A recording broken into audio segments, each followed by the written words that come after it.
Have you ever felt like you're just caught in a loop? Constantly busy, checking things off, putting out fires. Mm-mm. But underneath it all, there's this sort of background hum of exhaustion and maybe dissatisfaction. Absolutely. Like you're running really fast, but maybe not actually getting anywhere meaningful. Exactly. You're running, definitely. But the big question is, are you running from something or are you actually running towards something you want? And that specific feeling, that sense of motion without real satisfaction, that's the signal we're diving into today. Okay. We're looking at a specialized technique, really, for diagnosing and aligning your internal motivation. Aligning motivation. Yeah. Yeah, the key difference we're exploring is between what we call avoidance motivation, that's the negative kind, and the more proactive approach motivation. So our goal here, for you listening, is to help you shift towards a life that feels more fulfilling, more proactive, less of that constant reactive running, and more, actual progress, understanding how we're wired deep down. Let's get into it. Okay, so let's unpack this avoidance motivation first.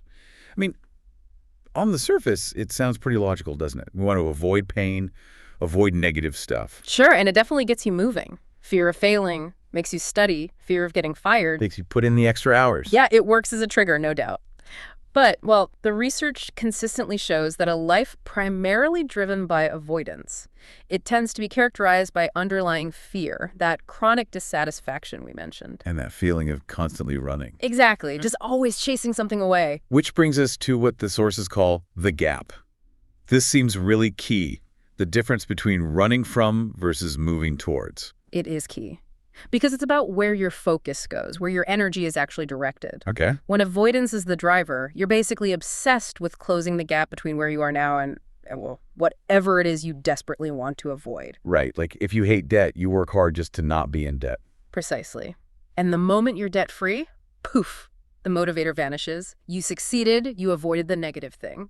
But you don't feel that deep satisfaction. Exactly. Because you haven't actually moved towards a desired state. You've just kind of neutralize the negative. Got it. You haven't closed the gap towards something truly positive you want, like, say, financial freedom to travel. You just got rid of the pain point. And real, lasting satisfaction, that really only comes when you're actively moving towards something positive. So, okay, if we want to start shifting this internal programming, we probably shouldn't try to change everything at once. Definitely not. The first steps are much more practical. First, just mental prep, kind of accepting that a more positive motivation is even possible. Right. And then context selection, super important. You need to pick one specific area to focus on first. Maybe career, maybe health, maybe a key relationship. Start small, get a win there. Get the win, learn the process, and then you can start applying it elsewhere. So once you've picked your context, say career, then we move into the diagnostic phase. We need to uncover that root motivation. How do we do that? It's done through a really structured questioning process. It's designed to peel back the layers, Okay, like peeling an onion. So what's the first question? It always starts with values. So sticking with the career example, you'd ask yourself, why is stability important to me in my job? Or whatever the value is for you. Makes sense. Then what? Then comes the follow-up. This is the crucial bit. You ask either, what's the benefit of having that stability? That usually probes the approach side. Right. Or, and this is key, if you suspect avoidance, you ask, what would happen if I didn't have that stability? Ah, okay. So you're trying to see if the answer is about gaining something good or avoiding something bad. Exactly. And you keep asking those follow-up questions, what's the benefit of that? Or what would happen if you didn't have that? Until you hit the real kind of primal reason. And this is where we become detectives, right? Looking for specific clues in the language someone uses. How do we spot that avoidance pattern in the words? Yeah, the source material is pretty clear on the red flags. If the answers keep circling back to getting rid of things, preventing things, that's avoidance. So like negative words. Look for words like not, avoid, prevent, fear, anxiety, stop, I want stability because I don't want instability. Gotcha. The driving force isn't actually wanting stability itself, it's the fear of instability. Precisely. It's wanting to earn money versus wanting not to be poor. That second one, it's driven by pain. Are there subtler clues too? Oh, yeah. Things like language of necessity. Phrases like, I must do this, or I need to fix this situation. Why is that a clue? Well, it often signals that the action feels forced, like it's required to escape something bad right now, rather than being pulled towards something good in the future. The sources had that really powerful example, didn't they, about providing for family? Yeah, where someone says, stability is crucial because when I was a kid, we had these financial crises, and I don't want my kids to suffer like I did. Wow. So their whole career drive is basically anchored in avoiding that childhood pain. That's often how it works. Avoidance motivation is almost always rooted in history, in past negative experiences. Which leads to a tricky question, doesn't it? If we find this strong negative driver, do we have to dig up the past? Isn't that potentially, re-traumatizing? That's a really important point.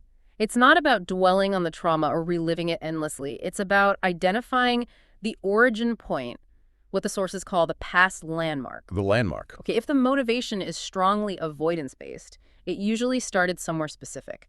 So the process involves gently locating that first significant event, asking very carefully, when was the first time you felt that instability or that rejection? So finding the landmark isn't about wallowing, it's about finding the file name, so to speak. Understand the blueprint that created the pattern. Exactly. You need to know the source code if you want to rewrite the program effectively. It allows for a much more targeted approach than just dealing with the symptoms.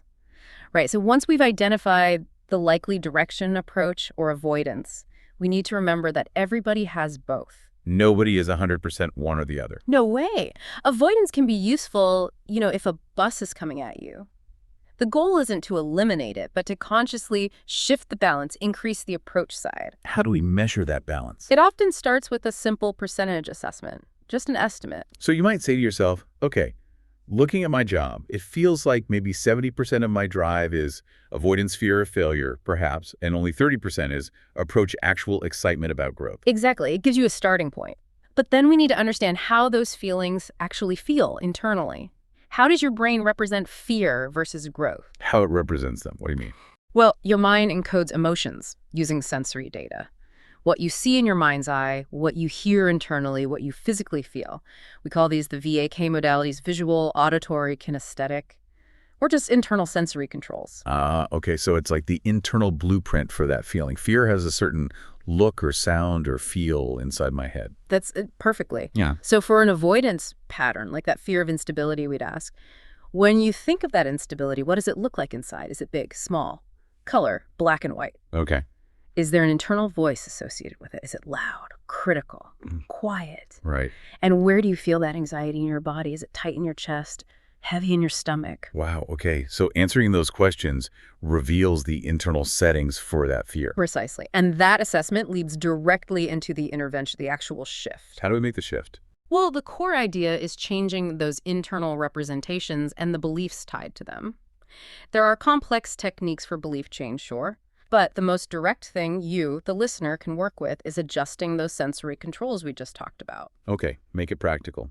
Yeah. How can someone listening right now actually use their mind to change how their motivation feels? Let's stick with fear of rejection. Maybe for you, that fear shows up internally as a huge, dark, looming image right in front of your face. Yeah, I can picture that. And maybe there's a loud, critical voice that goes with it. Okay. To lessen the power of that avoidance driver, you actively, consciously change those internal settings. You mentally take that big, dark image and you shrink it down. Shrink it. Yeah, make it tiny, push it far away into the distance, maybe drain the color out, make it black and white or blurry. Okay. And that loud, critical voice. You mentally turn the volume down, way down, make it sound squeaky or distant. You're literally recoding its emotional impact. You're dialing down the fear signal. Exactly. Minimizing its urgency. And at the same time, you build up the approach motivation. Right, the positive side. If your desired value is, say, growth or connection, you need to make that internal representation huge, vibrant, compelling. You imagine growth vividly. Give it bright, dynamic colors. Make the image massive, three-dimensional, maybe even moving. Add inspiring sounds or music to it.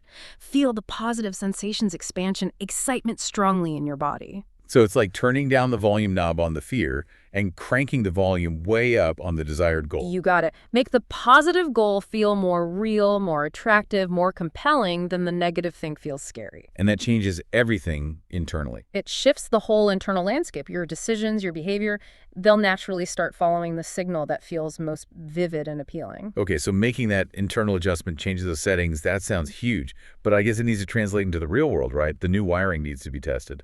Absolutely. That internal shift is step one. Step two is implementation. And that's where something called future pacing comes in. Future pacing, what's that? It's basically about translating the internal change into immediate, concrete action. It's asking yourself, okay, based on this new feeling, this new motivation, what's one small, achievable thing I can do today? Ah, so it anchors the change in behavior right away. Yes.